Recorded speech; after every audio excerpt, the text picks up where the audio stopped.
Kuya! Sorry, hindi ako pumapatol sa bata. Ganun Hinahamon kita! Ha? Harapin mong galit ko na malaman mo! Kuya! Kuya, tama na, please! Kuya! Ano? May pupusta ba sa mamang free? Tumigil ka na! Hindi ako mapatol sa bata! Umuwi na tayo, please! Sige na, kuya! Makinig ka naman sa akin, Pabayaan mo na ako! Agagat ako sa animal na to! Kuya! Kuya, hindi mo sila kaya, okay? Di ba ka sa kanila? Umuwi na tayo! Uwi ka na, little boy.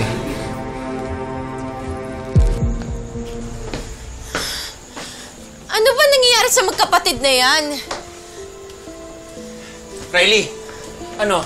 Natawagan mo na Kuya Rambo mo? Galing lang po, hindi nila sinasagot. Galit na galit daw kasi si Rambo eh. Teka, baka naman sinusundo lang si Rain. Huwag muna tayo mag-isip ng kahit na anong masama. Matagal ko na nakakausap si Rambo eh. Tutol talaga siya na magka-boyfriend si Rain.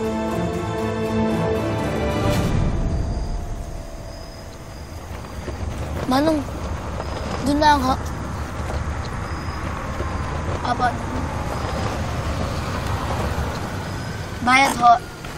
Salamat po.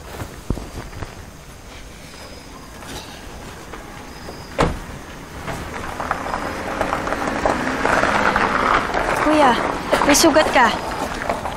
Sugat lang yan. Huwag yan intindihin mo.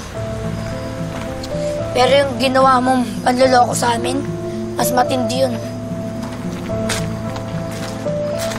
Kaya ka nag-eskandalo doon, kuya? Kaya ka nagsisisigaw at naghahamon ng away na parang sino ka? Para ano?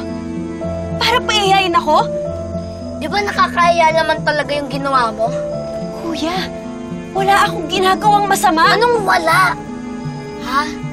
Nagsinungaling ka sa akin. Niloko mo kaming pamilya mo. Dahil alam kong hindi mo ko maiintindihan. Kung hindi ako sumugod dun, baka kung ano nang ginawa sa'yo nung lalaking yon, baka na-rape ka na. Ha? Baka nasira na yung buhay mo.